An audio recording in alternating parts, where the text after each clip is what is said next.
It is a kind of awesome and fun as hell and really interesting and introspective teenage rom-com that runs the full gambit of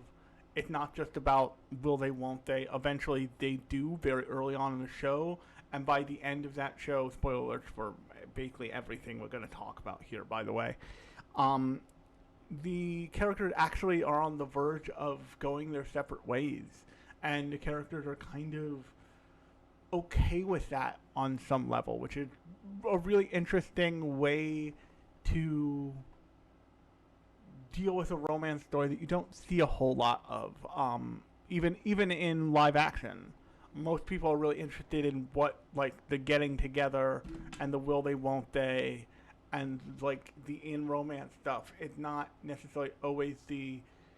or almost never that I've seen is the we're growing apart stuff, which is they start to get into it in the show and then they kind of